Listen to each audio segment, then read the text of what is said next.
Next up, we have Eldest Souls from Fallen Flag Studio. Not Eldest Scrolls, as our terrible slide read. Apologies for that. And we're joined by Sergio, who's the game's sound designer and composer. That's correct. Awesome.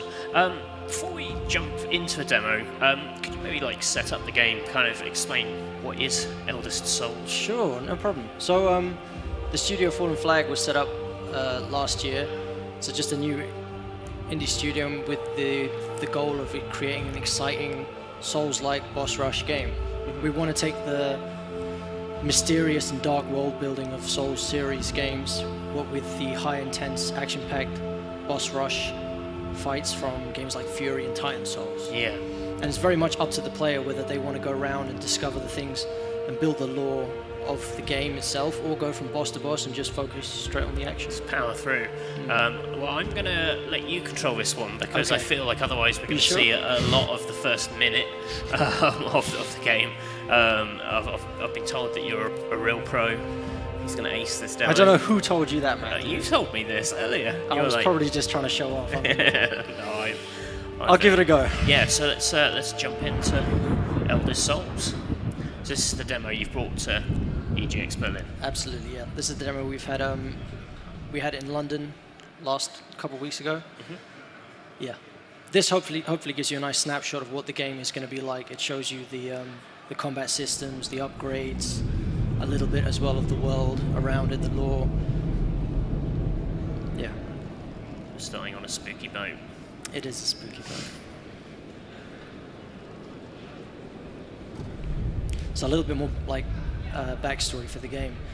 The idea is that the world of men, hundreds of years ago, had imprisoned all these gods. And as a sort of last act of vengeance, these imprisoned gods have been using their last powers to kind of drain the world of its life. Right. And there have been several crusades which have been launched against these gods to enter the Citadel where they've been imprisoned and destroy them, to stop them basically killing the world that they live in. Right. And they've all failed. So you're kind of playing as this warrior who's sort of humanity's last hope at saving the planet, saving the world. So you're our last hope of saving the planet today here at EGX. I am. I'm so Pressure's ready. on. Let's do it. Have people been getting through the demo? I mean, there are surprisingly very skilled players. Not surprising, there should be always, but Yeah. a lot of people do struggle. But the idea is, this game is meant to be for the ones who want to sit down and grind and really learn how to. Right. It takes patience. Let's put it that way.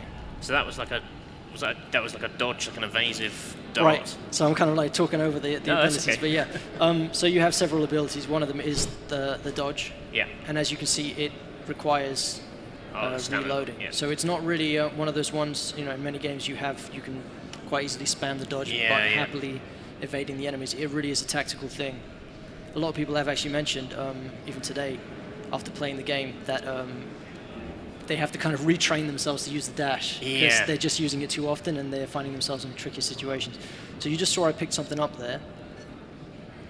And if we go to the menu, again, you pick up items. It gives you a little bit more backstory of the world. Some of them could lead to little quests with the NPCs. But, Okay, so there are other people in this world. It's not just you and these terrifying bosses. Those, I'm assuming, are like checkpoints. Exactly. Again, more stuff to discover. Should you wish to read more, if you don't, just power on. Power on. I like to take my time. I like to absorb this stuff. I'm a lore fiend. Right, here we go. So this is our first beast. This is the warm-up act.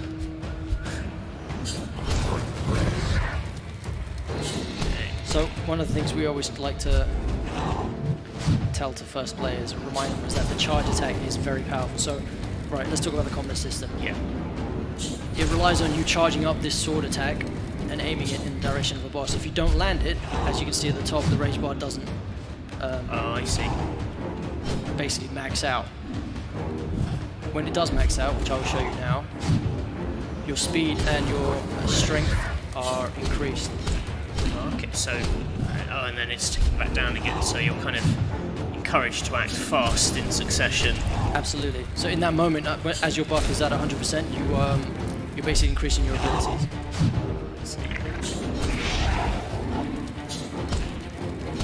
obviously, as this battle goes on, this boss is now getting stronger and stronger. That blue aura around him, Right. basically him getting a little bit angry. Yeah, I'd already be dead if I was playing this. So I'm actually not doing very well. Can you heal? No, not Right. during the fights. You will heal in between fights. Right. That's it. You'll be fine, you'll do it. I hope so. I've had enough practice.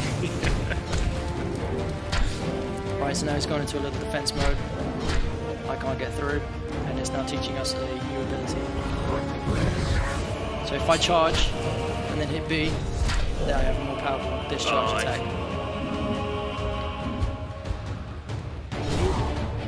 You just saw me there use the attack for a dodge rather than going in. So obviously this game is, once you commit to a move, you can't kind of cut the animation halfway through. Right. But there are sort of flexibility, there's flexibility around them. So that's a valid tactic, using your charge directional swipe to... Changing it last second, yeah. Right, okay, so I'm a little bit frustrated now, so I'm just going to go ahead and defeat this guy. Okay. You were risk just of toying with him up embarrassing until this myself. point. Yeah, it was just, yeah. Let's go with that.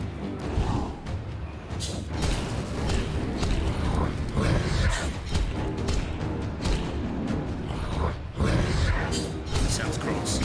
I don't really want to distract you while you're doing it. I'm concentrating so hard right Yeah, okay, now. I'm gonna let you do this. I really want to show you the next sort of phase.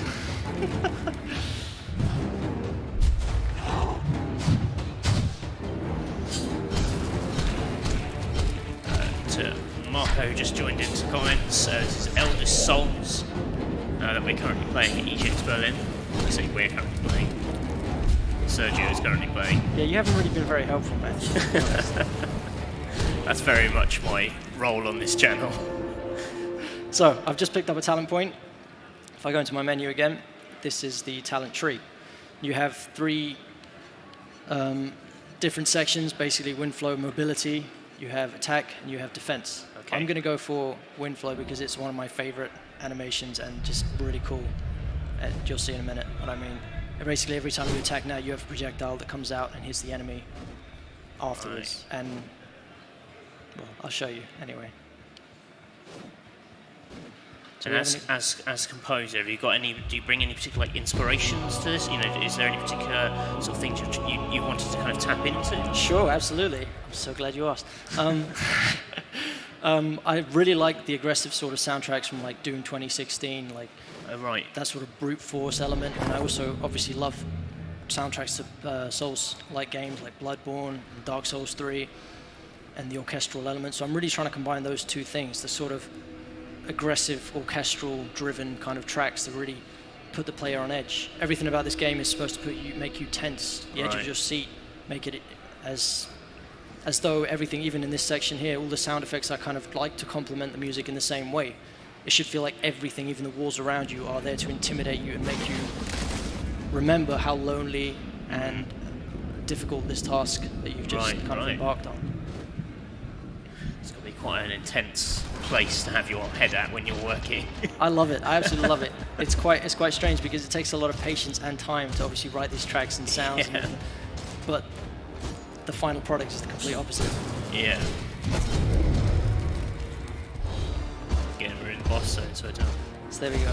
So as you just saw the wind flow, every time I attack, a projectile is sent out. Ah, right. And you can see now in the UI in the top left, you have a new bar for the talent that you've chosen. It's green as well because of the branch that you've chosen. It only charges with charged attacks. So every time I hit him, sorry, in this case, it charges when you've attacked the boss and a projectile flies out. Right. As the projectile hits, as you can see, it loads up, it fills up the bar. Okay. And then obviously when it comes to the top, Filled it. I've filled it, and then we have an extra ability, which hopefully I don't mess up. Oh, nice. I sort of multiply it. So it's been very difficult talking through this one. It was hard enough in the other one. This one is even tougher, so I might have to start this one again. But it'll give me a chance to show you a second ability. Okay. So let's have a look at that. So if I go here, Another great customizable thing about this game is that you can respend talent points. So I can just deselect that and choose another one. I'm going to go for the Fury one. Is that like intentionally so you can maybe recalibrate for specific bosses? Absolutely. So as you'll see when I defeat this boss, if I defeat this boss. Now let's be confident. When I defeat this boss, yeah. You'll pick up a shard, which is an extra combat element. And you can combine the talents and the shards together in various ways. Oh, look at that. Oh, nice.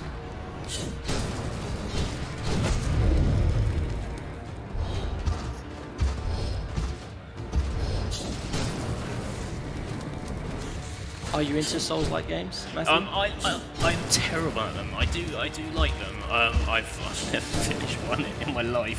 I'm exactly the same. I mean, I've got save files just for every single one imaginable, but I'm absolutely terrible. I'm very impatient at things. Yeah. I was going to say about you were talking about the music earlier. I felt a bit bad. It's like my first thing when I get really stuck on a boss is to turn the music and the sound off. Sure. Because I just can't hear it. I just don't want to hear it. I don't want to hear it. Yeah. I'm trying to like negate the entire experience and make it as soft and calming as possible. I mean, it's our job as composers to make sure that that doesn't happen, but obviously there's a limit. I'm sorry. I feel quite bad when you're talking about it. I was like, oh yeah. I accept your apology on behalf of all musicians. So I've got full. Jesus. My talent now bar is at full. I've been waiting to use this. So it basically multiplies. I've got a whirlwind around me. It multiplies all the hits that I've just done. I didn't use it correctly then. He's looking Once, quite yeah, snaky. this is very difficult to talk. You know what? I'm just gonna. I think I'm just gonna kill him. Yeah, you kill him. Because otherwise. Yeah, it's fine. It's okay. It's fine. People want to see this boss's smite, smoked. Smitten. Smittening. Probably. Comments are referring to this as Giant Dad Simulator 2020. Giant Dad Simulator. Yeah. I don't know what that says about the state of their dad, but... Thank you. I think. Right, so the Fury talent, when I activate it, every hit that I do within the window that it gives me will then be multiplied when it explodes at the end. Right. So essentially, once activated, get up close to the boss as close as possible and hit them as many times as I can. Obviously, I'm trying to time this just right. Right, so it's activated, I'm hitting him, and then at the end, it explodes and deals 50% of the damage that you've dealt within that time. There are also passive abilities with each of these talents. For example, I now deal more damage automatically with every hit because I have it selected. Right, let's go. Do you find that certain powers fit certain bosses better, or do you tend to just you have a build that you kind of helps you throughout? Yeah, no, absolutely. You will find that certain bosses will be better to come up close and personal like this guy, or other bosses it's just best to keep away. In which case there will be an ideal combination between talent and shard. What's he doing? Oh, this is very turns into his horrible snaky form. So he's now in enraged mode. Everything's a little bit more intense. Yeah. The animations, the moves have changed. You have to relearn all of the patterns that you've spent so long learning.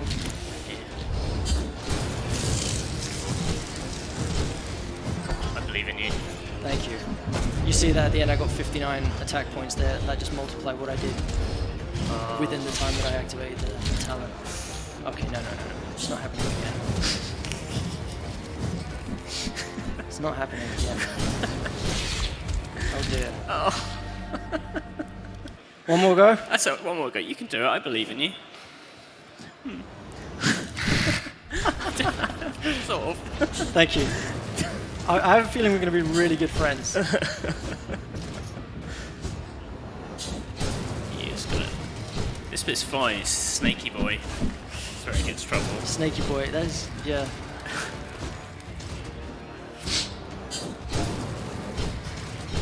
I was going to ask you lots of boring questions about boss design, but I don't want to distract you from the boss. Oh, go ahead, please. Please I just kind of where they are, like the heart of the game. Like how much sort of time and kind of debate goes into which ones make the cut and like the actual process of design.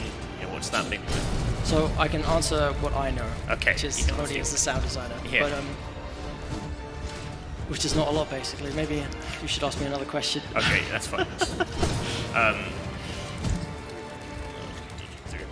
They do take a lot of time and careful consideration between each boss. We want to make sure, especially with the music as well, we want to make sure that each boss and each scenario feels very different from the last. Oh, okay. So in that case, in that sense, that's definitely behind one of the processes. We want a nice mixture, not just in the attacks, but also, the characters that they are. For example, this is the Guardian. This is sort of meant to be this big hunk of, this husk of armor, basically, that's just been on duty for the last God knows how many hundreds of years. Now full of snakes. Now full tendrils. of snakes. Do you feel like everyone who works on the game needs to be able to actually play it and beat it and do it to do their jobs? I mean, it really does help. I am definitely in the same boat as you. I suck at Souls games, but I really do love the boss fights that they have in them, the scenarios that they have, the kind of dark elements, the way that they transform mid-fight, how intense and kind of brutal they become. Yeah, it's sort of weird because they're always like, I think the bosses are always like the standout moments that you get. They're the big kind of visual kind of sort of showpieces, but at the same time, like they stress me the hell out, and I kind of resent them being there because I'm like, oh man, this is the bit I'm going to really struggle with. So I don't always appreciate, sometimes it's sometimes only when you're watching them from afar or on a stream or something that you can actually go, oh, I sort of see this for like the artistic thing it is, rather than just this obstacle. I hate it. And I often do that. But it is, I guess it is definitely important for the people in the team to get kind of hands-on, especially for me as a sound designer, because I need to know how these attacks feel. They need to be satisfying. And the only way to know if they're satisfying is to actually play through the game and experience them within the scenario. Do you ever put in a sound effect and you play it and you're just like, nope? Oh, absolutely. Like, it sounds daft. Or... Absolutely, yeah. But you only know that through playing the game. Yeah. I've got a good feeling about it this time.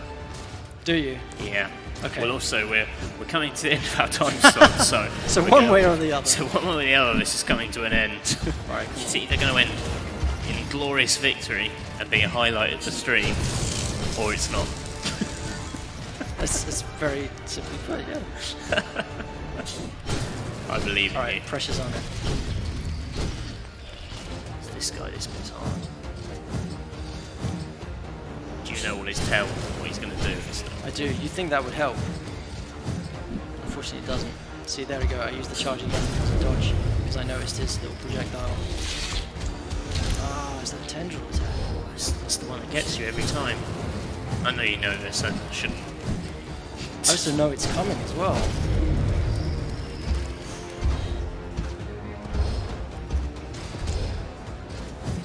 Is it a PC only? Is it coming to console as well? So we just released the Steam wishlist the other day. So if you can find our page on Steam, add it to your basket already. It's definitely coming to PC, and the guys are certainly interested in a console, but nothing has been confirmed just yet. We're hoping to have it ready for release early next year, but again, nothing's 100% no. You just have to make sure everyone on the team can beat it first. You can't release it. I think that's the problem, yeah. So it might take a couple years. Well, I tried. I thought you did very well. Thank you. You did way better. I wouldn't have got past that giant dog. I felt like if I had more encouragement from you, it probably would have been easier. Maybe. But I guess. Well, we'll never know, will we? That's I guess we it's a won't. big what if. Still, it's a nice game over screen. Thank you so much for joining us and talking us through Eldest Souls. Thank you. Like Sergio said, you can wishlist it on Steam. You can. And start counting down the days to its eventual release next year. Yes, early next year. Early next year. Awesome. Well, thank you for joining us. Thank you, mate. Much appreciated.